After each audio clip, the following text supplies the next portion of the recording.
ओम नमो भगवते वासुदेवाय।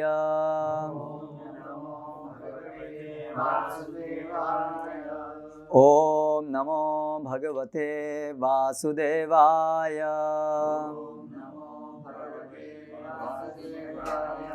ओम नमो भगवते वासुदेवाय।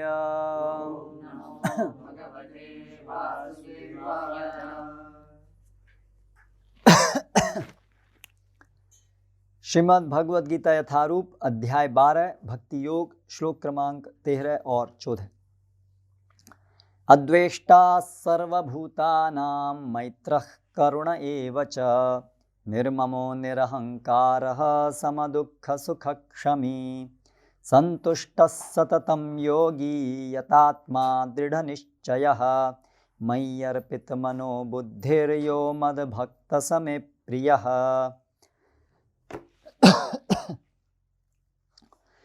अनुवाद एवं तात्पर्य द्वारा कृष्ण कृपा मूर्ति श्री श्रीमद अभय चरणारविंद भक्ति वेदांत स्वामी श्रील प्रभुपाद। जो किसी से द्वेष नहीं करता लेकिन सभी जीवों का दयालु मित्र है, जो अपने को स्वामी नहीं मानता और मिथ्या अहंकार से मुक्त है, जो सुख दुख में समभाव रखता है, सहिष्णु है, सदैव आत्मतुष्ट रहता है, आत्मसंयमी है तथा जो निश्चय के साथ मुझ में मन तथा बुद्धि को स्थिर करके भक्ति में लगा रहता है, ऐसा भक्त मुझे अत्यंत प्रिय है। पिछले श्लोक तक हमने चर्चा की, भगवान ने बताया कि भक्त में और जो निम्न स्तर पे जो हैं अध्यात्मवादी ज्ञानी, उनमें क्या अंतर है। भक्ति की सीधी विधि और परोक्ष विधि, क्रमिक विधि दोनों का वर्णन किया, क्योंकि अर्जुन का प्रश्न था कि जो क्रमिक विधि से आप तक आने का प्रयास करते हैं और जो प्रत्यक्ष रूप से आपकी शरण में जाते हैं, प्रत्यक्ष विधि को अपनाते हैं, दोनों में कौन श्रेष्ठ हैं और क्यों श्रेष्ठ हैं, ये सब उत्तर भगवान ने अभी तक दिए। अभी भगवान जो सभी प्रकार के भक्त हैं, अलग अलग स्तर पे लेकिन भक्त हैं, उनकी भगवान में निष्ठा है, वो जानते हैं कि पूर्ण पुरुषोत्तम भगवान श्री कृष्ण हैं, कम से कम इतना। तो वो सभी के सामान्य गुण कौन कौन से होते हैं, अभी ये विषय भगवान बताएंगे। तो उसमें आज के ये 2 श्लोक हैं। सबसे पहले तो अभी वर्णन शुरू हो रहा है सभी अलग अलग प्रकार के भक्त के सामान्य गुण कौन कौन से होते हैं।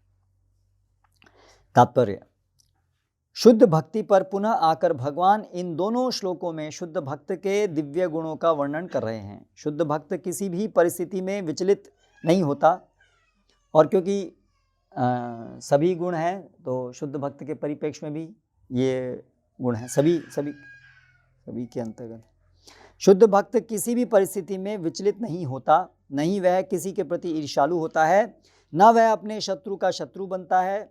वह तो यह सोचता है कि यह व्यक्ति मेरे विगत दुष्कर्मों के कारण मेरा शत्रु बना हुआ है, अतः विरोध करने की अपेक्षा कष्ट सहना अच्छा है। श्रीमद् भागवत में 10:14-8 में कहा गया है, तत्तेनुकंपा सुसमीक्षमाणो भुंजानेवात्म कृतम विपाकम।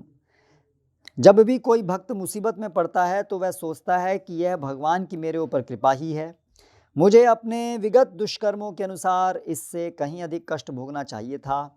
यह तो भगवत कृपा है कि मुझे मिलने वाला पूरा दंड नहीं मिल रहा है, भगवत कृपा से थोड़ा ही दंड मिल रहा है। अतएव अनेक कष्टपूर्ण परिस्थितियों में भी वह सदैव शांत तथा धीर बना रहता है। भक्त सदैव प्रत्येक प्राणी पर, यहाँ तक कि अपने शत्रु पर भी दयालु होता है। निर्ममा का अर्थ है कि भक्त शारीरिक कष्टों को प्रधानता नहीं प्रदान करता, क्योंकि वह अच्छी तरह जानता है कि वह भौतिक शरीर नहीं है, वह अपने को शरीर नहीं मानता है, अतएव वह मिथ्या अहंकार के बोध से मुक्त रहता है और सुख तथा दुख में संभाव रखता है। वह सहिष्णु होता है और भगवत कृपा से जो कुछ प्राप्त होता है उसी से संतुष्ट रहता है। वह ऐसी वस्तु को प्राप्त करने का प्रयास नहीं करता जो कठिनाई से मिले, अतः वह सदैव प्रसन्नचित्त रहता है। वह पूर्ण योगी होता है क्योंकि वह सहिष्णु होना सिखा रहे हैं। वह सहिष्णु होता है और भगवत कृपा से जो कुछ प्राप्त हो उसे संतुष्ट होता है। वह ऐसी वस्तु को प्राप्त करने का प्रयास नहीं करता जो कठिनाई से मिले, अतः वह सदैव प्रसन्नचित्त रहता है। वह पूर्ण योगी होता है क्योंकि वह अपने गुरु के आदेशों पर अटल रहता है, और चूंकि उसकी इंद्रियां वश में रहती हैं अतः वह दृढ़ निश्चयी होता है। वह झूठे तर्कों से विचलित नहीं होता क्योंकि कोई उसे भक्ति के दृढ़ संकल्प से हटा नहीं सकता। वह पूर्णतः अवगत रहता है कि कृष्ण उसके शाश्वत प्रभु हैं, अतएव कोई भी उसे विचलित नहीं कर सकता। इन समस्त गुणों के फलस्वरूप वह अपने मन तथा बुद्धि को पूर्णतः परमेश्वर पर स्थित करने में समर्थ होता है। भक्ति का ऐसा आदर्श अत्यंत दुर्लभ है, लेकिन भक्त भक्ति के विधि विधानों का पालन करते हुए उसी अवस्था में स्थित रहता है, और फिर भगवान कहते हैं कि ऐसा भक्त उन्हें अति प्रिय है, क्योंकि भगवान उसकी कृष्ण भावना से युक्त कार्यकलापों से सदैव प्रसन्न रहते हैं। ओम ज्ञानतिमिरान्धस्य ज्ञानञ्जनशलाकया चक्षुरुन्मीलितं येन तस्मै श्रीगुरवे नमः। श्रीचैतन्यमनोभीष्टं स्थापितं येन भूतले स्वयं रूपकदा मह्यं ददाति स्वपदान्तिकं। वन्देऽहं श्रीगुरो श्रितः पदकमलं श्रीगुरून् वैष्णवांश्च श्रीरूपं साग्रजातं सहगण रघुनाथान्वितां तं सजीवं साद्वैतं सावधूतं परिजनसहितं कृष्णचैतन्यदेवं श्रीराधा कृष्णपादान् सहगण ललिता श्रीविशाखान्वितांश्च। जय श्री कृष्ण चैतन्य प्रभु नित्यानंद श्री अद्वैत गदाधर शिवासादि गौर भक्तवृंद। हरे कृष्णा कृष्ण कृष्ण हरे हरे, हरे राम राम राम हरे हरे। ये सारे गुण जो हैं एक प्रगत भक्त के गुण हैं।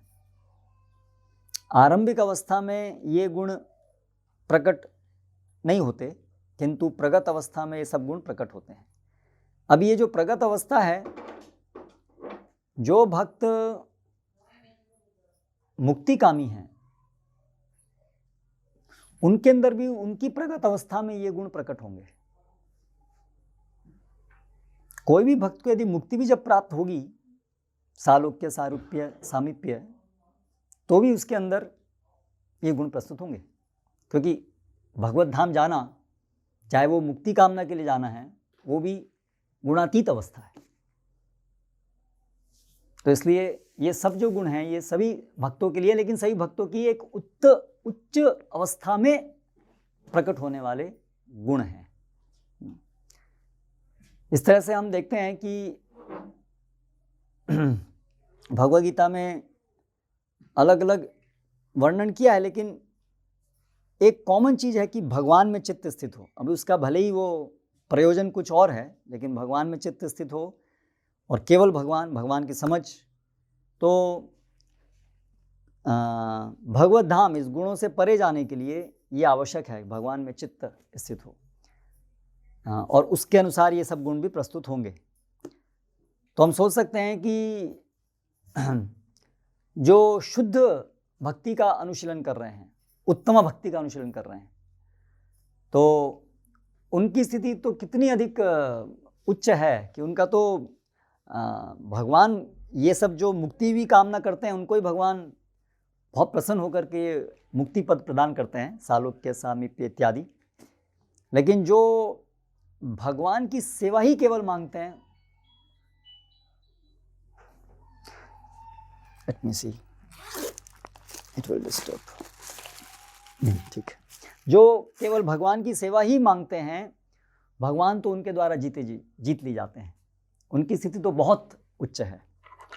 चैतन्य चैतामृत में एक श्लोक आता है कि जो भक्त की स्थिति भगवान के समान होने की स्थिति से बहुत बड़ी है। योगी गण भगवान के समान होने का प्रयास कर रहे हैं, ब्रह्म में लीन होने का प्रयास कर रहे हैं, भगवान जैसा ऐश्वर्य रूप प्राप्त करने का प्रयास। लेकिन भगवान के जो सेवक होना चाहते हैं, जो भगवान के सेवक होते हैं, उनकी स्थिति तो भगवान के समकक्ष होने से बहुत ऊंची स्थिति है। क्यों ऐसा है? कारण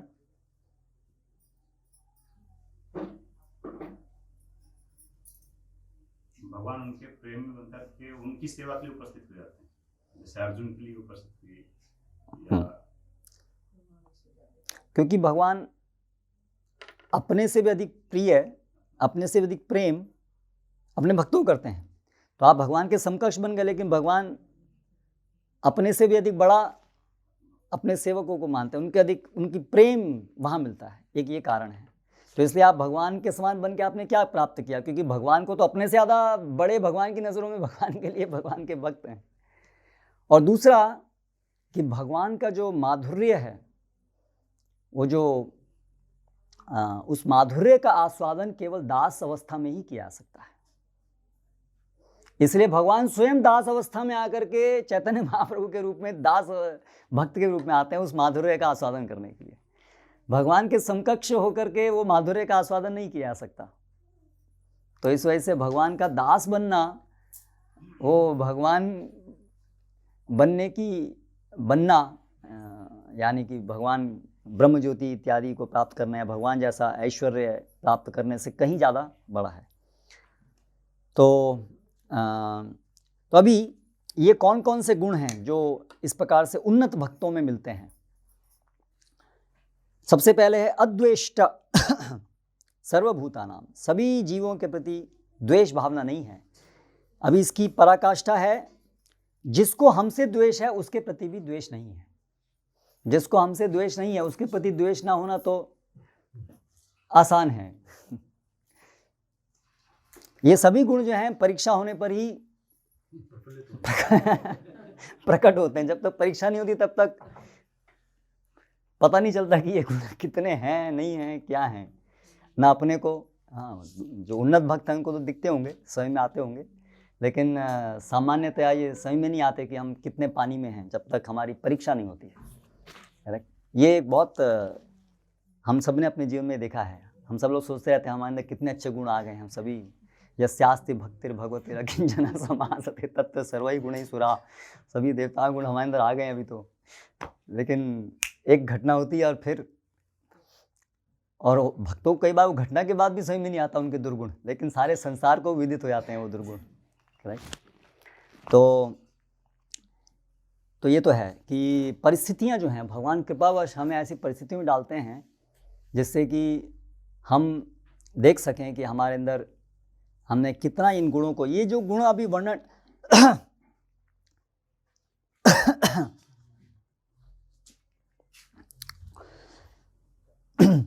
तो ये जो गुण हैं इनको देख करके ये एक तरीके से हमारे लिए एक वो भी है कि हम कितना हमारी प्रगत हुए हैं कितने हम प्रगत नहीं हुए हैं, इस चीज़ का हम अवलोकन कर सकते हैं इन गुणों को देख करके। ये हमारी प्रगति के या अवनति के सूचक भी हैं ये सब गुण। तो अपने से जो द्वेष कर रहा है, लगता है मच्छर चला गया।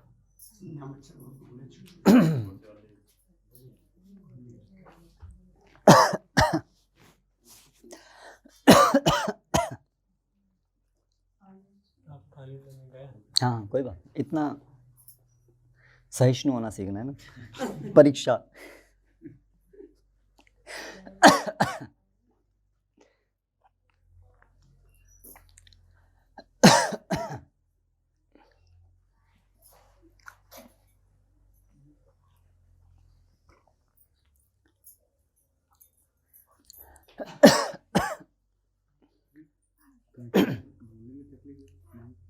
नहीं, कुछ चला गया अंदर। अभी हुआ कक्षा स्टार्ट होने से पहले। क्या वो जल गरम करके ला रहा, क्या करके ला रहा, खोद के ला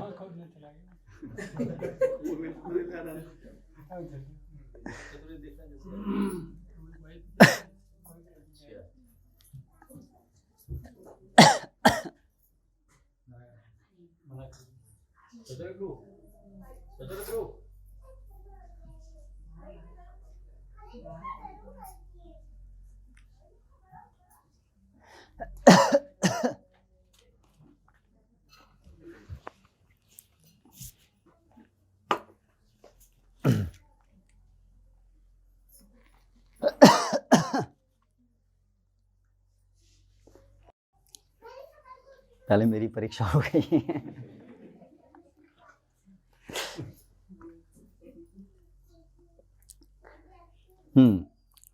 तो जो अपने शत्रु से भी शत्रुवत व्यवहार न करे और उनसे मित्रतापूर्ण व्यवहार करे, उनसे शत्रुतापूर्ण व्यवहार ना करे, टिट फॉर टैट ऐसा नहीं, बल्कि उसके प्रति मित्रतापूर्ण व्यवहार करे, और न केवल मित्रतापूर्ण व्यवहार करे बल्कि उनके प्रति करुणा रहे। ये उत्तर है ना। तो करुणा मतलब कि कोई हमारे से द्वेष करता है, कोई हमारा बुरा चाहता है, तो भी हम उसके हित चाहें और उसका हित हो ऐसा प्रयास करें, करुणा। तो हृदय के अंदर उसके प्रति द्वेष नहीं हो, हमारा व्यवहार मैत्रीपूर्ण व्यवहार रहे, और हमारी क्रियाएं और मनोभावना उसके ऊपर करुणा की दृष्टि से हो। तो ये है अद्वेष्टा सर्वभूतानां मैत्रः करुणा एव च। तो अभी बहुत मुश्किल कार्य है, तो करेक्ट। जब तक कोई हमारा मित्रवत हमसे व्यवहार करता है, और तब तक तो ये सब श्लोक आसान लगते हैं, लेकिन जब कोई हमें दिख रहा है कि ये तो हमसे द्वेष करता है, फिर उसके प्रति केवल ऐसा नहीं कि बस टॉलरेट करना है, उसके प्रति मित्रतापूर्ण व्यवहार, उसके प्रति करुणा, है ना। जैसे वृक्ष का उदाहरण है ना, कि वृक्ष को जो काटता है वो फिर भी उसको छाया देता रहता है। कभी बोलना आसान, सुनना आसान, लेकिन जब वो परिस्थिति आएगी तब क्या होगा, वही देखने लायक बात है। तो विचार करें हम लोग अपने मन में कि क्या होता है हमारे साथ। हम सबके साथ ऐसी तो स्थितियां हुई होंगी जब हमें ऐसा अनुभव हुआ होगा कि कोई व्यक्ति है जिसको हमसे लग रहा है द्वेष है, जो हमसे शत्रुतावत व्यवहार कर रहा है। तो उस समय हमारे मन में क्या हुआ? क्या ये सब लक्षण हमारे मन में प्रस्तुत थे? क्या हमारी क्रियाएं, मुद्राएं सब ऐसी थी जैसी यहाँ वर्णित हैं या नहीं? ये है हमारा होमवर्क। ठीक है, मनन, इस पे सब लोग मनन करें, क्योंकि ये सब चीज़ें मनन करने के लिए हैं कि हम कहाँ हैं, क्या कर रहे हैं हम लोग। क्योंकि नहीं तो ऐसे ही सुनते जाएंगे, इस कान से सुन के इस कान से निकालते जाएंगे, तो सब कोई अर्थ नहीं है। ये सब चीज़ें अनुशीलन करने के लिए हैं। और श्रवण कीर्तन करने से तो अंततः हमारा शोधन होने से ये सब गुण स्वाभाविक रूप से धीरे प्रकट होंगे, किंतु ज्ञान के द्वारा एक सहायता के रूप में इन विषयों को समझ करके जब ऐसी परिस्थितियां उत्पन्न हों, तो इस ज्ञान को मनन करके हम उस पर प्रयास करें चलने का, उससे भी हमको सहायता मिलती है। तो इसलिए ये उस दृष्टि से भी हमारे जरूरी है मनन करना, कि हम इस पर जब प्रयास करते हैं, ज्ञान के स्तर पे प्रयास करने से उसका साक्षात्कार आता है। तो इसलिए ये विषय के ऊपर मनन होना चाहिए कि ये हमें करना है। जब हमें हमारे से कोई द्वेष भी कर रहा है, तब भी हमें उसके प्रति करुणा का भाव रखना है। तो ये बड़ा मुश्किल कार्य है, ये कैसे संभव हो पाएगा? तो इसके लिए जरूरी है निर्ममा। जो अपने हैं उनसे जो आसक्ति है, हमारी अंधी आसक्ति, उसके कारण ये जो ऊपर के गुण हैं ये हमारे अंदर प्रकट होने बड़े मुश्किल हो जाते हैं। क्योंकि जो बच्चे हैं, पत्नी है, या जिनसे भी हमारे ममता है, वो ममता जो है हमारी, जब हमें दिखता है कि अहित हो रहा है उनका, कोई दूसरे के प्रति अहित कर रहा है और हमारा उनसे आसक्ति होती है, तो हमें फिर वो द्वेष आता है। या अहंकार, अपने शरीर से आसक्ति। तो ये मैं अहम ममेति, ये मूल कारण है द्वेष का। इसलिए निर्मम निरहंकार, ये होने से ही अद्वेष्टा मैत्रः करुणा एव च, ये गुण संभव हो पाएंगे। जब तक अहम ममेती का भाव है, जब तक ये शरीर और शरीर से संबंधित जो हमारे, जिनको हम सोचते हैं, जब तक उनके प्रति हमारी आसक्ति है, तब तक हम कैसे दूसरों से हम अद्वेष्टा रह सकते हैं। इसलिए संसार में इतना द्वेष है, संसार में इतना द्वेष। संसार में लोग जो हैं किसी को भी छोड़ते नहीं हैं, किसी के कुछ भी हो जाए मारने को तैयार हैं, कितनी भी हिंसा करने को तैयार हैं, कितना भी दुख देने को तैयार हैं। मूल कारण क्या है? अहम ममेती भाव। मैं शरीर हूं और ये मेरा है, कि शरीर से संबंधित जो भी है वो मेरा है, बाकी पराये है। ये जो अज्ञानतावश, ये जो हमारा अज्ञानतावश जो हमारा ये अहम ममेती भाव है, उसके कारण इतना सारा द्वेष व्याप्त है, इतने सारे युद्ध, इतने सारे झगड़े, है ना। ये सब का मूल कारण ये है। और हम देखते हैं कि हम जो साधक भक्त हैं उनमें भी बहुत झगड़े, बहुत मनमुटाव, बहुत हम बात भी नहीं करना चाहते, नज़र भी नहीं देखना चाहते हैं, मुंह भी नहीं देखना चाहते हैं, ऐसी स्थितियां भी बन जाती हैं, है ना। भक्तों के बीच में भी ये कोई रेयर चीज़ नहीं है। करेक्ट। साधक भक्तों के लिए, हम जैसे भक्तों के लिए, सबके जीवन में ऐसे कोई ना कोई होगा ना, एक आध तो। करेक्ट है, एक तो होगा कम से कम। कम से कम एक तो ढूंढना ही पड़ेगा हमें, कम से कम एक तो हम ढूंढ ही लेते हैं। कम से कम एक तो हम ढूंढ ही लेते हैं, है ना। इसलिए जो पॉलिटिक्स का, राजनीति का एक नियम भी है ना, एक दुश्मन क्रिएट करो जिससे कि अटेंशन डाइवर्ट हो जाए, क्योंकि दुश्मन तो कोई ना कोई चाहिए हमें, ठीक है। तो इसलिए इंडिया पाकिस्तान तो वो एक नित्य दुश्मनी है वहाँ। तो जब भी कोई अंदर जो है प्रॉब्लम है कंट्री के अंदर, अगर लोगों का ध्यान वहाँ से बटोरना है, तो एक वो जो नित्य शत्रुता है उसको उजागर कर दो। वो फाइटिंग हो रही है, अच्छा फाइटिंग हो रही है, चलो चलो सब मिलकर मारो। तो वो जो द्वेष है वो कहीं ना कहीं निकलना है, कहीं ना कहीं तो उसको जगह चाहिए, क्योंकि हृदय के अंदर वो इतना अधिक व्याप्त है कि कहीं ना कहीं वो निकलना है। तो इसलिए हमेशा हम ढूंढते ही रहते हैं अनजाने में किसी ना किसी के प्रति वो द्वेष करना। तो इतना ये अहम ममेती भाव का इतना अधिक प्रभाव है, इसलिए हर जगह पे लड़ाई लड़ाई लड़ाई लड़ाई लड़ाई, पड़ोसी के बीच में लड़ाई, घर के अंदर पति पत्नी में लड़ाई, और रिश्तेदारों में आपस में लड़ाइयाँ, और फिर सब स्तर पे, देश विदेश सब स्तर पे लड़ाइयाँ हैं। तो ये दिखाता है कि ये जो अहंकार और अहम ममेती भाव जो है बहुत अधिक है। फिर तो निर्ममा होना पड़ेगा, निरहंकार होना पड़ेगा। और ऐसा जब जो भी होगा, कोई हमसे द्वेष कर रहा है तो उससे दुख तो कुछ अनुभूति होगी, दुख की अनुभूति, मानसिक स्तर पे, शारीरिक स्तर पे कुछ दुख की अनुभूति होगी ही। तो इसीलिए आवश्यक होगा कि दुख और सुख को समान रूप से हम अनुभव कर सकें। अर्थात ये बहुत बड़ी बात है, सम दुख सुख में, दुख और सुख को समान रूप से ग्रहण करना। मतलब दुख भी आए तो भी उतना ही वेलकम है जितना कि सुख आए। अगेन हर चीज़ ऐसी है जो बोलना आसान है और करना मुश्किल है। सुख आता है तो हम बहुत दोनों हाथ से उसका स्वागत करते हैं, और दुख आता है तो दोनों हाथ से प्रतिकार करते हैं। करेक्ट। लेकिन जो निर्ममा निरहंकार, अगर ऐसा उसके अंदर गुण है, तो उसके अंदर जो दुख और सुख है उसके दोनों ही समान है। दुख पाया सुख भी आ जाए, बहुत उच्च अवस्था है ये सब। दुख और सुख में कोई इस प्रकार से समान वेलकम करना, दोनों को समान देखना, ठीक है। दोनों श्रील प्रभुपाद यहाँ पर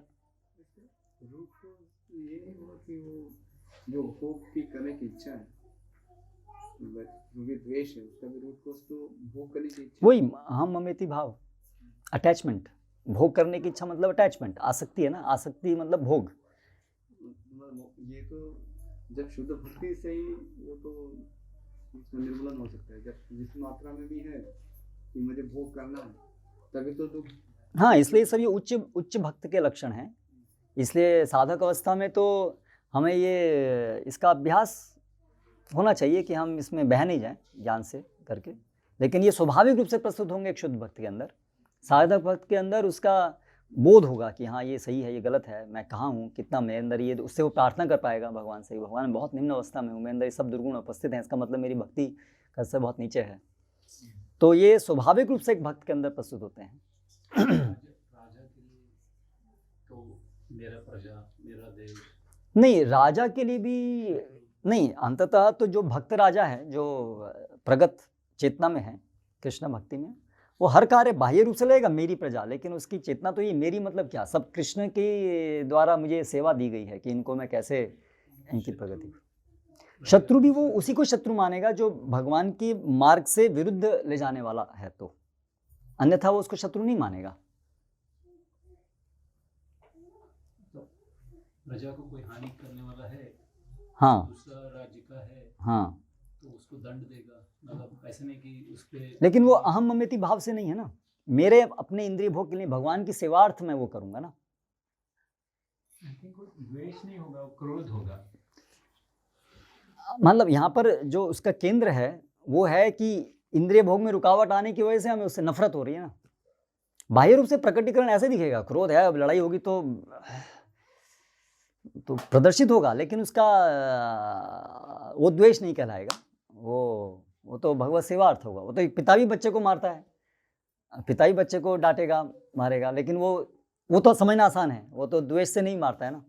तो उसी प्रकार से वो राजा भी जो भी दंड भी दे रहा है वो द्वेष की वजह से नहीं कर रहा है, वो तो करुणा का प्रकटीकरण है, करुणा का प्रकार है वो तो अलग अलग। इसलिए करुणा, ये सब बड़े गहरे शब्द हैं। इसका अर्थ ये नहीं केवल बाह्य उसकी जो प्रकटीकरण है वो बड़ा दिखने में सौहार्द्य हो, उसको हम करुणा कहेंगे, बल्कि उसके पीछे पूरी जो समझ है और वो क्रियाएं जो हैं वास्तव में उसका हितकारी हों, ऐसी हों। सम दुखा सुखा क्षमी, और जो भी सुख दुख आएगा समान, अगर उसको समभाव से हम नहीं भी देख पाए, इस अवस्था में नहीं है, तो भी फिर उसको सहन करना पड़ेगा। कम से कम इस स्तर पे हो कि हम उसको सहन करें, सुख और दुख को जो भी है उसको सहन, अर्थात जो हमारा कर्तव्य है उसको पालन करने में हम विचलित नहीं हो, शमी। इसके लिए क्या आवश्यक है, क्योंकि अगर ये सब ऐसे ऐसे गुण हैं तो कैसे हम जीविकोपार्जन ये सब जीना ही बड़ा मुश्किल है। तो उसके लिए ये गुण जरूरी है कि संतुष्टः का गुण जरूरी है। संतुष्ट अर्थात यदृच्छा लाभ संतुष्टः, थोड़ी सी मेहनत से, थोड़े से प्रयास से जो भी प्राप्त हो, जो शरीर को बनाए रखने के लिए, शरीर और आत्मा को बनाए रखने के लिए पर्याप्त है, उसमें संतुष्टि अनुभव करना। संतुष्टि अनुभव करना का अर्थ क्या है, क्योंकि सुख और दुख में तो उसको संभाव रहना है। तो संतुष्टि एक तरीके से दिखा रहा है कि संतुष्टि मतलब कि हम प्रसन्न हैं उस चीज से, लेकिन संभाव भी है। तो संतुष्टि का अर्थ क्या है, उसकी संतुष्टि है सततम योगी, कि क्योंकि मेरा जो ये शरीर का लिए जो आधारभूत कम से कम जो आवश्यकता है उसको मिलने से मेरा भजन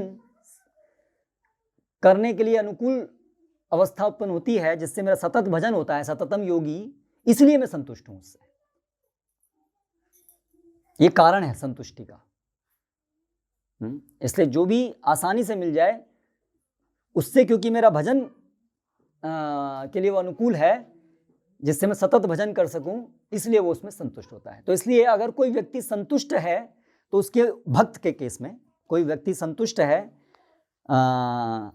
जो भी अपने आप से मिल रहा है उससे अगर संतुष्ट है, तो उसका प्रकटीकरण कैसे होगा कि वो सतत भजन करेगा। जिसके अंदर संतुष्टि का भाव नहीं है उसका सतत भजन नहीं होगा।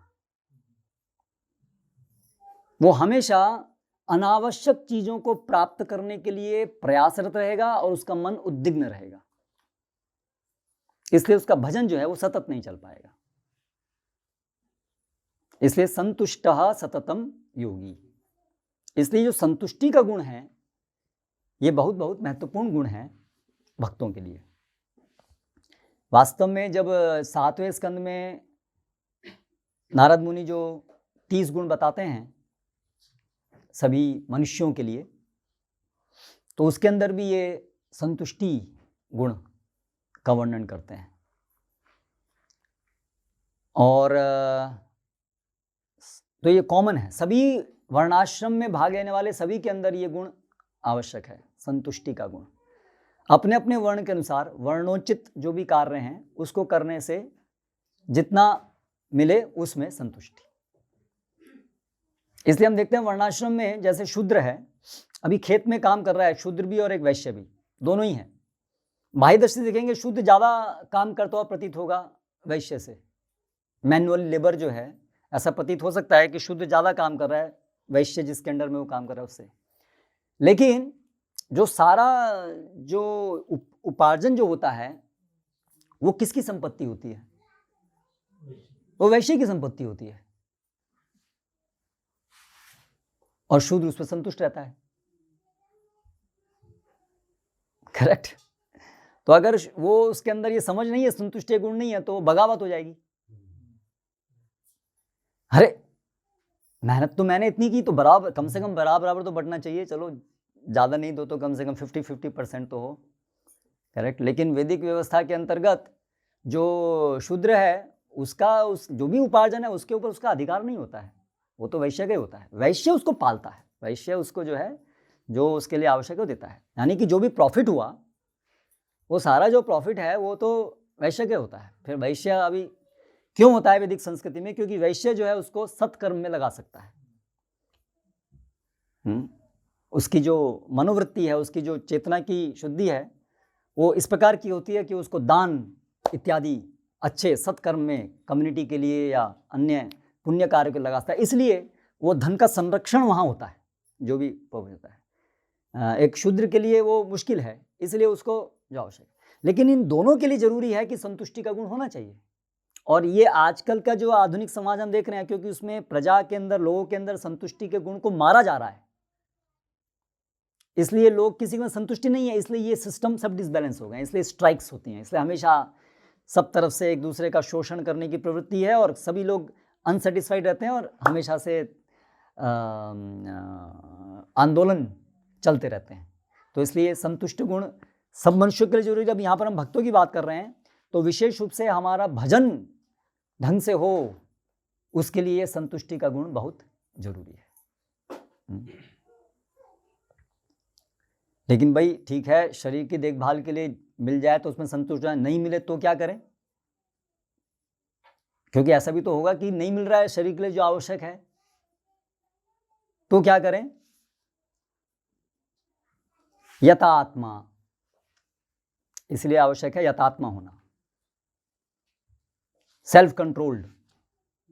अगर कभी एक बार खाना नहीं भी मिला तो भी विचलित नहीं होना है, इसलिए यथात्मा, संतुष्ट, ठीक है, जो आवश्यक है उतना मिल जाए उतने भी संतुष्टि, लोभ नहीं, अनावश्यक आवश्यकता से अधिक के लिए प्रयास करना वो नहीं। और अगर जो आवश्यक है उतना भी नहीं मिले तो भी उसमें यथात्मा, तो भी उसको उससे विचलित नहीं होना। तभी सतत भजन होगा। हाँ, ये सब जो हैं ये सब हमारे एक उन्नत भक्त के लक्षण, इसीलिए उसका चित्त मन हमेशा भगवान के चिंतन में रह पाता है, क्योंकि उसके अंदर ये सब अच्छे गुण हैं। ठीक है, और हमारे अंदर नहीं है, इसलिए हमेशा हम डिस्टर्ब फील करते हैं। हमें तो मौका मिलना चाहिए बस जप नहीं करने का, या हमारे कहीं भी हमें तो कुछ मौका ही ढूंढते रहते हैं। मतलब हमारा मन है ना, अभी ये कारण है, अभी वो कारण है, अभी वो कारण है, वो कारण है, पहले सारा सब संसार पहले ठीक हो जाए तब मैं भक्ति कर पाऊंगा। करेक्ट, हमारा मन ऐसा हमको प्रेरित करता है। लेकिन वास्तव में संसार को सुधारने की जगह पहले यदि हम अपने को सुधारेंगे, क्योंकि संसार को सुधारना बड़ा मुश्किल काम है, वो तो आपके हाथ में नहीं है, वो तो सब अपने अपने कर्म फल के अनुसार चलेंगे और संसार तो दुखालय है, अशाश्वत है, उसको कैसे सुधारेंगे आप? उसकी कंडीशन को इम्प्रूव करने जाएंगे तो, उसको सही करने जाएंगे तो। इसलिए हमारे हाथ में जो है, क्या बोलते हैं उसको आज की आधुनिक भाषा में, circle of concern and circle of influence. तो ये जो हमारा अपनी जो ये अंदर का है समझ और ये हमारे गुण, ये हमारे सर्किल ऑफ इन्फ्लुएंस है, इस पे हमारा प्रभाव है, ये हमारे हाथ के अंदर है, इसको हम आसानी से कुछ कर सकते हैं। लेकिन जो दूसरे लोग हैं, अन्य लोग हैं, अभी हम वो जैसे अक्सर क्या होता है, उसने मेरे बारे में बुरा बोल दिया, ये कॉमन सिनेरियो ना, उसने मुझे ऐसे अपशब्द बोल दिया, उसने मेरा असम्मान कर दिया, और उससे हम ऊपर नीचे ऊपर नीचे ऊपर नीचे ऊपर नीचे, जब के समय में भी वही ध्यान आ रहा है और ऐसा बोलते ऐसा बोलते ऐसा बोलते, ऊपर कंप्लेंट भी करते हैं हम, ऐसा उसने बोल दिया, ऐसा बोल दिया, ऐसा बोल दिया, ऐसा बोल दिया। ठीक है, ठीक है, अभी हमने बहुत जतन करके उसको मान लीजिए चुप करा दिया, भाई ऐसा नहीं बोलने का आगे। ठीक है, अभी संतुष्ट, चलो अभी आगे से नहीं बोलेगा ना वो, हाँ नहीं बोलेगा, फिर अभी दूसरा कोई बोल देगा। ठीक है, फिर दोबारा सीरीज शुरू हो जाएगी। ठीक है, और संसार में ऐसे कितने लोग हैं, किस किस को रोकेंगे हम लोग। इसलिए उससे ज़्यादा आसान है कि हम लोग अपने को समझ जाएं कि भाई अद्वेष्टा, ठीक है, जो बोल रहा है उसको बोलने दीजिए, मैं उससे प्रभावित नहीं, ये ज़्यादा आसान है। सबको कैसे हम शांत करा पाएंगे, है ना। पूरा जीवन हमारा ऐसे निकल जाएगा सबको शांत कराने में। हाँ, कितनी बार गुरु महाराज के पास ऐसे जाते हैं ना सभी, Maharaj he insulted me, he told like this to me, he told me this, he told me that, correct, उसने ऐसा बोला, उसने ऐसा किया, ऐसा। हाँ हाँ, तो तो एक मिनट, थोड़ा और 5 मिनट। यथात्मा, ठीक है, तो इस प्रकार सेल्फ कंट्रोल होना जरूरी है कि अगर जो आवश्यकताएं वो भी पूरी नहीं हो रही हैं तो उसमें आप धैर्य, अपने इंद्रियों को, मन को संयमित रख सकें। और फिर दृढ़ निश्चय, तो ये सब विपरीत परिस्थिति आने पर भी, आधारभूत चीज़ें भी नहीं मिल रही हैं, बहुत मुश्किल हो रही है, सब कठिनाइयाँ हो रही हैं, उसमें भी अनन्य भगवान की शरण को नहीं छोड़ना, वो है दृढ़ निश्चय। हाँ, जो भी हो, हम कोई और किसी और के शरण में नहीं जाएंगे, देवताओं की शरण में नहीं जाएंगे। भगवान का ऐसा नहीं कि अभी हाँ बहुत हो गया, बहुत भक्ति की, कुछ फ़ायदा नहीं हुआ, बहुत प्रयास किया, ऐसे टूटेंगे नहीं। तो वो दृढ़ निश्चय। तो ये सब जो गुण हैं, वास्तव में ये सब गुण आते कैसे हैं, मई अर्पित मनोबुद्धि, ये इसका मूल है। और दोनों तरफ से हैं ये गुण, होने से भी मन और बुद्धि भगवान में लगने में सहायता होती है, और जितना मन बुद्धि भगवान में लगती है उतना ही ये गुण अपने आप प्रकट भी होते हैं। इसलिए मई अर्पित मनोबुद्धिर यो मद भक्ता समे प्रिय। तो इसलिए हमारी सभी समस्याओं का कारण क्या है, वो भक्त हमारी समस्याओं का कारण नहीं है, हमारी समस्याओं का कारण है अर्पित मन बुद्धि नहीं है, हमारा मन और बुद्धि कृष्ण में नहीं है, कहीं और है। आप एनालाइज करिए, कोई भी अगर हमारा मन उद्विग्न है किसी भी परिस्थिति में, कहीं ना कहीं हमारा मन जो है वो कृष्ण में अर्पित नहीं है। हमारी कोई अन्य अभिलाषा हृदय में या तो हम कल्टीवेट कर रहे हैं। बहुत कॉमन सिंड्रोम है, कॉमन कारण है हमारे उद्विग्न होने का, परेशान होने का या झगड़े करने का, कि हमारी कोई अन्य अभिलाषा है। कृष्ण, गुरु और कृष्ण को प्रसन्न करने के अलावा यदि अन्य कोई अभिलाषा है तो हम अपने को परेशान करेंगे, दूसरों को परेशान करेंगे, और ऐसे 2 लोग मिल जाएंगे तो दोनों एक दूसरे को परेशान करेंगे, और ऐसे 10 लोग मिल जाएंगे तो पूरे समाज को परेशान करेंगे। Correct, cumulative effect. करेक्ट। इसलिए जहां पर ऐसे लोगों का समुदाय है, जो लोग की अन्य अभिलाषाएं हैं, भक्तों में भी अगर ऐसा कोई भक्तों का ग्रुप है जहां पर अन्य अभिलाषाओं सब कल्टीवेट कर रहे हैं, तो वहां पर आप देखिए ऐसे भक्तों के बड़े बड़े झगड़े होंगे, लाठियां चलेंगी और खून निकलेंगे और कोर्ट केसेस होंगे और क्या क्या नहीं होगा, और हर चीज बड़ी कॉम्प्लिकेट होगी वहां। हर चीज बड़ी कॉम्प्लिकेट होगी, कोई भी हर चीज बड़ी जटिल, थोड़ी भी चीज है जटिल बन जाएगी। हम देखते हैं कई बार चीजें बड़ी जटिल होती हैं। अभी वर्तमान समय में एक इशू के ऊपर बड़ा चर्चा चल रही है गुरु महाराज के साथ, बहुत लंबे समय से वो बड़ा हलचल वाला इशू चल रहा है। तो महाराज उसके विषय में यही चीज़ बोले कि ये एक उदाहरण है कि जब भक्तों के मन में सिंपल कृष्णा कॉन्शियसनेस नहीं है, गुरु और कृष्ण को प्रसन्न करना, अगर ये भाव के अलावा अन्य कुछ है तो क्या क्या उसके परिणाम होते हैं। कई साल से भक्त लोग उस चीज़ को लेकर के करे जा रहे हैं, झगड़े झगड़े झगड़े झगड़े। महाराज बोल रहे सब केवल सिंपल चीज़ है। अगर उनके मन में जितने भी लोग झगड़ रहे हैं, अगर इनके सिंपल एक चीज़ होती, गुरु कृष्ण क्या चाहते हैं। महाराज बोले मैं यहाँ बैठा हूँ, मुझसे आके पूछ लो मुझे क्या चाहिए, मैं बता दूंगा, हो गया खत्म काम। लेकिन चल रहा है पिछले 5 साल से झगड़ा। महाराज स्पष्ट ऐसा बोले। इसलिए बोले महाराज उसके उनको बता रहे थे कि देखिए ये गुरु और कृष्ण को प्रसन्न करने के अलावा जब अन्य इच्छाएं होती हैं तो उससे कैसे कैसे चीज़ें जटिल हो जाती हैं और कैसे वो उसका समाधान नहीं आते हैं फिर। ये एक उदाहरण है। तो इसलिए हमारे मन में टटोल के हमें हमेशा देखते रहना चाहिए आखिर हम चाह क्या रहे हैं। जैसे हम बोल तो रहे हैं सब लोग कि हाँ ठीक है, हमें तो केवल बस हमें तो और क्या चाहिए प्रभु जी, हम यहाँ आए साथ संसार छोड़ के, इसलिए और किस लिए आए यहाँ पर, इसलिए तो आए हैं कि गुरु और कृष्ण को प्रसन्न करने के लिए।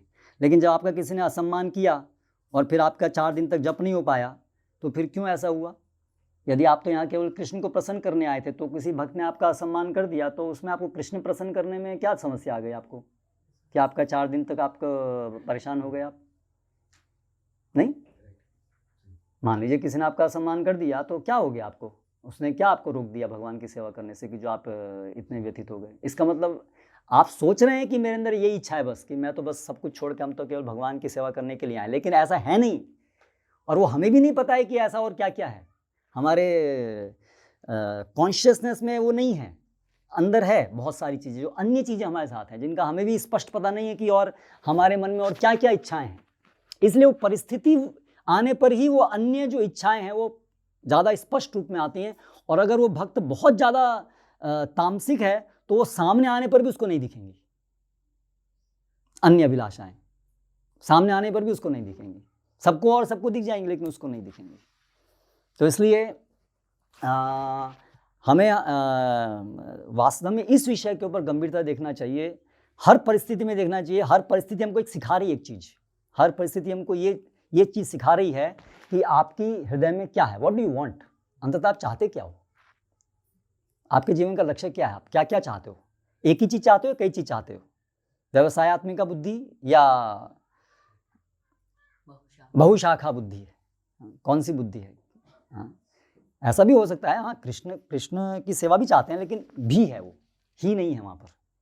कृष्ण सेवा भी चाहते हैं पर और भी चाहते हैं। तो इसलिए हम जो है बहुत परेशान रहते हैं और परेशानी दूसरों के लिए उपस्थित करते हैं। तो मई अर्पित मनोबुद्धि। तो इसीलिए हमारा, अगर हम हमारी प्रगति अच्छा चाहते हैं और हम दूसरों की भी सेवा करना चाहते हैं, दूसरों के लिए भी प्रगति हो, उसमें मदद हो, तो ये विषय पे ऊपर हमें बल देने की आवश्यकता है कि हमारा चित्त कृष्ण में रहे। कृष्ण की सेवा के विचार ही मन में चलें और अधिक से अधिक वो रहें, और अपने भोग के विचार, अपने मान सम्मान इंद्रिय सुख के विचार कम हो।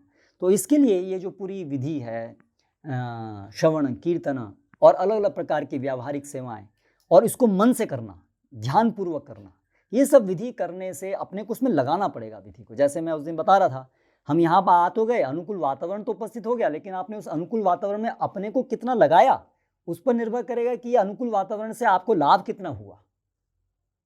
नहीं तो जैसे पापा बोलते हैं कि बंदर भी जंगल में रहते हैं, बड़े सिंपल रहते हैं, बंदर भी कंद मूल फल ही खाते हैं केवल, करेक्ट, लेकिन केवल कंद मूल फल खाने से वो बंदर बंदा ही रहता है। तो इसलिए केवल बस अनुकूल परिवेश की वजह से हम प्रगति हो जाएगी ऐसा नहीं है। उस अनुकूल परिवेश में हमने अपने को कितना, उसका फ़ायदा कितना उठाया, फ़ायदा उठाया अर्थात हमने उसमें कितना उसको अपने को अप्लाई किया, अपने मन को, अपनी बुद्धि को, उस पर निर्भर करेगा कि हम कितने उससे हमारी प्रगति हुई। भक्त संग है, भक्त संग लव मात्र साधु संग सर्वशास्त्र को है। और यहाँ पता चल रहा है कि भक्त संग से ही परेशानी हो रही है। तो अभी लग रहा है श्लोक तो लग रहा है तो उल्टा लिख दिया है, तो साधु संग के बिना ही ज़्यादा ठीक था। तो कहीं ना कहीं हमारी समझ में बड़ी भूल हो रही है, कहीं ना कहीं हमारा कैलकुलेशन मिस्टेक है, मैथमेटिक्स कहीं गड़बड़ कर रहे हैं हम लोग। हाँ, तो इसलिए ये सब विषय जो हैं, ऐसा नहीं कि बस एक बाहर स्थितियां हैं, साधु संग है, साधु तो हैं, लेकिन आप संग कर रहे हैं, उनसे द्वेष कर रहे हैं, आप उनसे संग ले रहे हैं या क्या कर रहे हैं आप? नहीं तो सभी साधुओं के बीच में रहते हुए भी आप परेशान रहेंगे और उल्टी दिशा में भी जा सकते हैं। जैसे पापा बोलते थे ना कि वो व्यासासन पे गुरु भी बैठा है और खटमल भी बैठा है वहाँ पर, करेक्ट, खून चूसने के लिए बैठा है गुरु का, है ना। तो तो केवल साधु संग जो है वो केवल बस फिजिकली हम साथ में हैं उसका ये अर्थ नहीं है। तो हमारी मनोवृत्ति जो है क्या वो साधु संग की है? क्या वो हम भक्तों के साथ में रह रहे हैं इसलिए कि हम एक दूसरे की हम श्रवण और कीर्तन में एक दूसरे को प्रोत्साहित कर सकें, इस उद्देश्य के लिए क्या हम वहाँ रह रहे हैं? या हम अभी भी वही मनोवृत्ति में रह रहे हैं कि वो साधु मेरी इंद्रिय भोग में कितनी मदद कर रहा है उतना ही मैं उसका दोस्त और नहीं तो मेरा दुश्मन। तो फिर वो साधु संग नहीं हो गया, वो तो भौतिक संग हो गया। आपने वो साधु को साधु के रूप में नहीं एक भौतिक व्यक्ति के रूप में देखा कि उससे मेरी भौतिक आवश्यकताएं कितनी पूरी हो रही हैं, तो वो साधु संग नहीं हुआ फिर, है ना।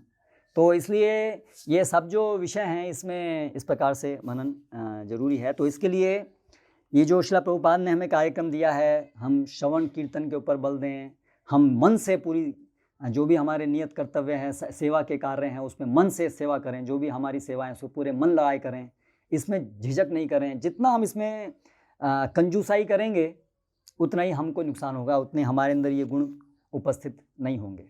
तो सुबह से शुरू करके रात तक हमारा सारा दिन किस प्रकार से व्यतीत हो रहा है, हम जो रूप गोसाई बता रहे हैं हमको, षड्विधा भक्ति प्रसिद्धति, 6 चीज़ों से भक्ति प्रसिद्ध होती है और 6 चीज़ों से अवरोध उत्पन्न होते हैं।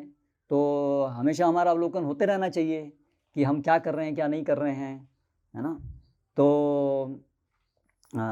तो मई अर्पित मनोबुद्धि, तो कम से कम पहले एक जगह महाराज बोलते हैं ये जो वाक्य है मई अर्पित मनोबुद्धि सततम स्मर्तव्यो सततम विष्णु विस्मर्तव्यो न जातोचित, थोड़ा ऊंचा स्तर है। अभी हमारे लिए है आनुकूल से संकल्प प्रातिकूल से वर्जनम, ये हमारे लिए अभी करणीय है इमीडिएटली। तो कम से कम मन को चित्त को उसमें तो लगाएं कि जो भी मैं कर रहा हूँ, जो मैं सोच रहा हूँ, क्या वो अनुकूल है या प्रतिकूल है। मैं जिस प्रकार से व्यवहार कर रहा हूँ, मैं जिस प्रकार से अन्य भक्त के बारे में सोच रहा हूँ, जो प्रतिक्रिया में कर रहा हूँ, या मैं अपना समय जो बिता रहा हूँ कैसे बिता रहा हूँ, क्या कर रहा हूँ उस समय में, क्या वो जो अनुकूल बताया गया है भक्ति के लिए उस प्रकार से मैं उसको व्यतीत कर रहा हूँ या अन्यथा कर रहा हूँ। तो इस तरह से हमारा मन बुद्धि इस प्रकार से भी अर्पित पहले होनी चाहिए, मन और बुद्धि इस प्रकार से लगनी चाहिए। ठीक है, तो यहाँ पर विराम देते हैं। बहुत सारे हाथ हैं, समय 4 है मिनट।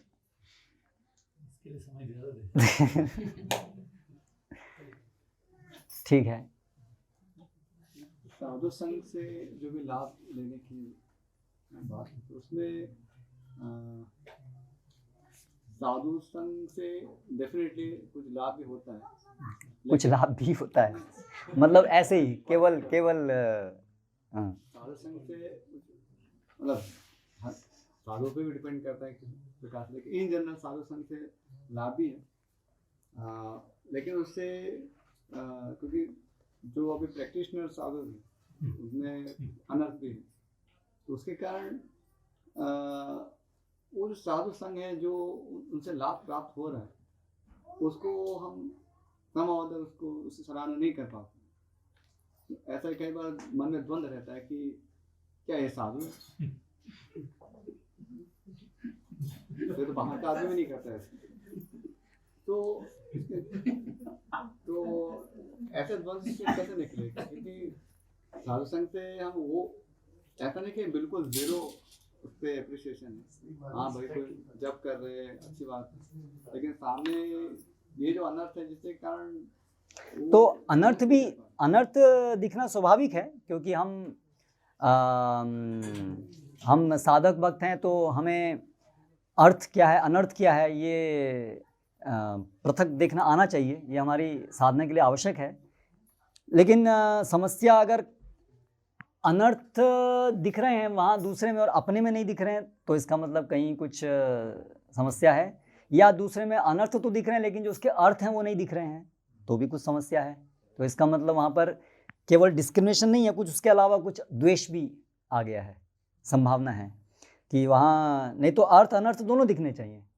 तो अगर अर्थ अनर्थ दोनों दिखेंगे, अगर उसके अच्छे गुण भी दिखेंगे और उसको हम तोल भी पाएंगे, जो अच्छे गुण हैं वो कितने भारी हैं और जो अवगुण हैं वो कितने भारी हैं, उनको तोल करके फिर हम देख पाएंगे कि वास्तव में इनसे संग करना मेरे लिए कितना अच्छा है नहीं है।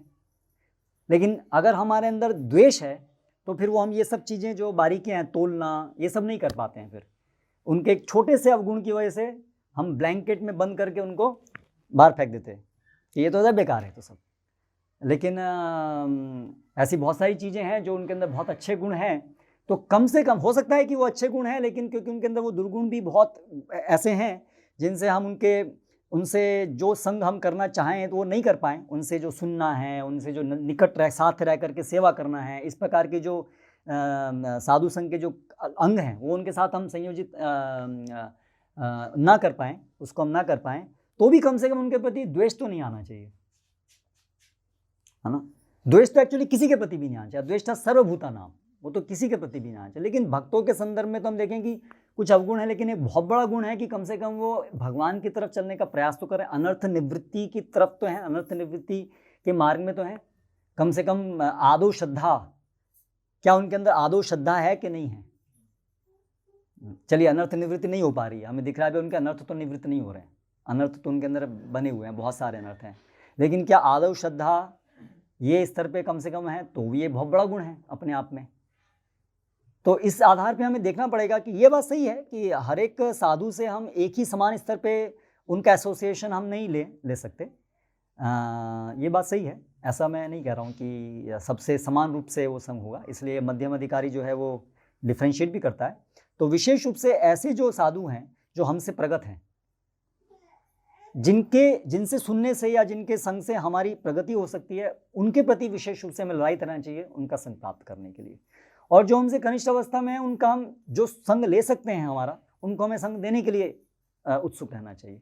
और जिनका ऐसा है जो ना लेने को तैयार हैं, देने वाले भी योग्य, देने के लिए भी योग्य नहीं है, लेकिन उनके अंदर साधु हैं, अच्छे कुछ गुण हैं, तो उनको हम दूरस्थ रह करके, लेकिन द्वेष तो किसी के प्रति नहीं आना चाहिए।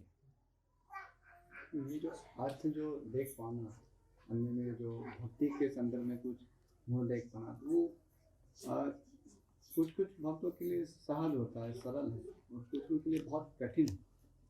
तो एक्चुअली बैरियर क्या है?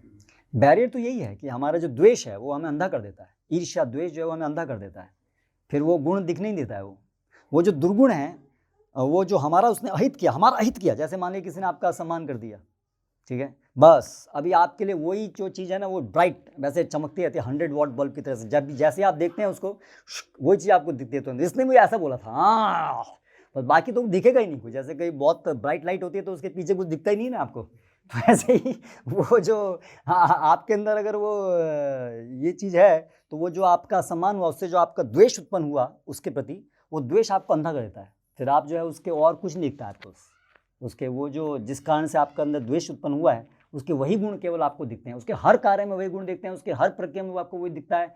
बस वो उसका वो बना हुआ है, आपको लगता है ये इसके अंदर यही है और कुछ है ही नहीं बस यही है और कुछ नहीं है, ऐसा हो जाता है, तो हम अंधे ही आते हैं।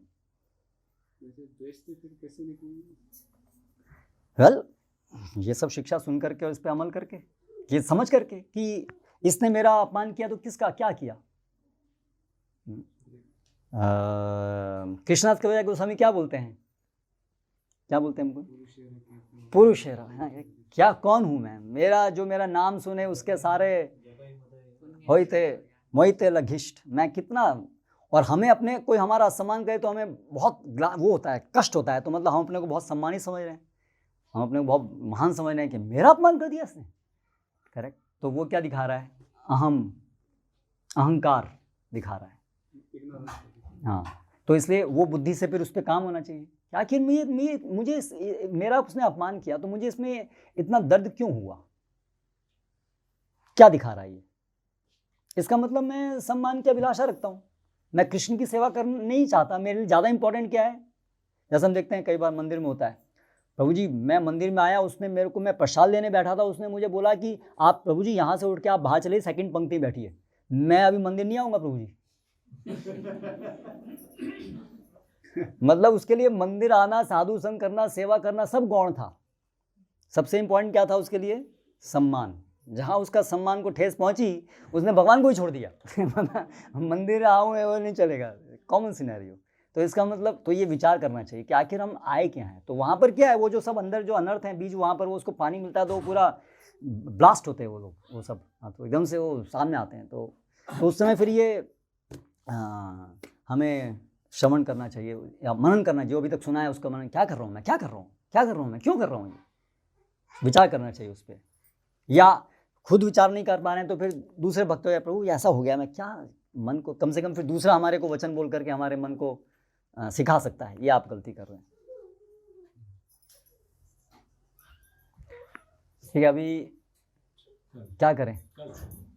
कल तो रविवार है, कल वो भक्त भी आ रहे हैं बाहर से, पता नहीं कल क्या, कल तो उनको मौका देना चाहिए। मैंने चैतन्य महाप्रभु से पूछा, वो लेक्चर नहीं देंगे, उनके बोले गले में कुछ प्रॉब्लम है। ठीक है, अगले दिन जब भी करेंगे तब। ठीक है, हर एक हैं प्रश्न छोटा सा ही है। नहीं वो अभी हमारे 4:30 बजे एक प्रश्न तो छोटे ही होते हैं। जवाब तो मुझे देना है। ठीक है, श्रील प्रभुपाद की जय।